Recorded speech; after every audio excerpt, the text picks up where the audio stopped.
Үшінші бір үлкен көтерілген мәселе ол 1916 жылғы ұлт азаттық көтерілісі туралы мәселе. Бұл ретте Қазақ газеті және оның шығарушылары, алаш көсемдері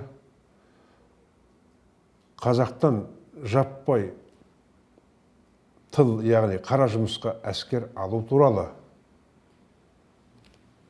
қаулыға қарсы шыға отырып, қазақтан әскер алуды жақтады.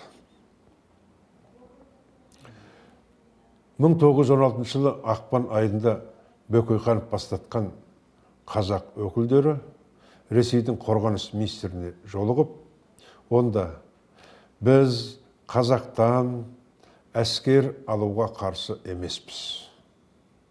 Бірақ та қазақты қара жұмысқа алып, зеңбіректің алдында қасап қып қыруға қарсымыз. Сондықтан да башқұрттар, қалмақтар, Кавказ халықтар сияқты қазақтан жеке атты батальон, полк, құрама жасақталсын. Олар алдын ала әскери іске үйретілсін, қолына қару берсін. Содан кейін майданға жіберсін, башқұрттан, қалмақтан, Кавказ халықтардан бірде-бір жер кем болса, мына біз кепілдік жауап береміз деген. Өйткені бұлардың алдына қойып отырған үлкен мақсаты қазақ ұлты тәуелсіздік аламын десе, ол сол кездегі Ресей жеткен қару жарақтың тілін білмей, ол халық құрықпен, шоқпармен, пулеметке, зеңбірекке қарсы шығып туралып қалмасын деген ой.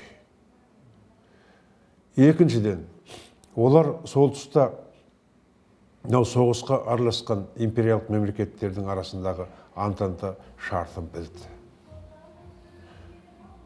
Онда бір мемлекет ішінде ұлттық немесе азаматтық соғыс болса, сол мемлекет соғыстан шығуы тиіс дейді.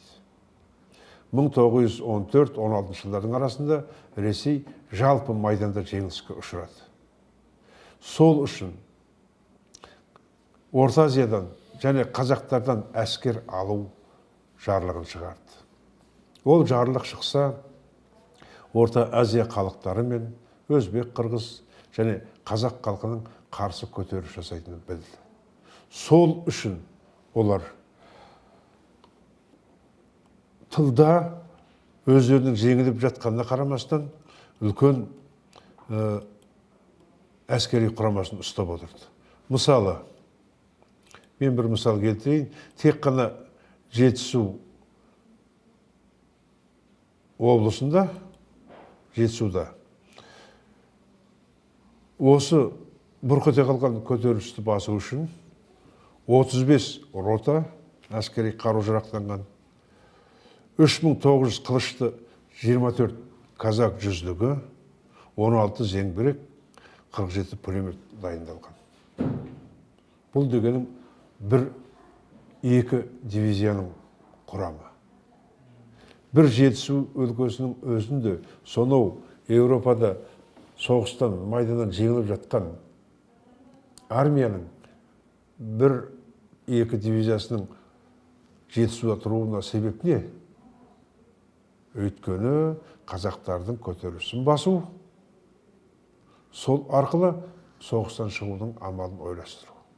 Ал Батыс Сібір генерал губернаторлығында, Орынбор аймағында тура осы деңгейдегі әскер құрамы сақталып тұр. Демек, бір армия осы ұлт азаттық күресін басу үшін дайындалған.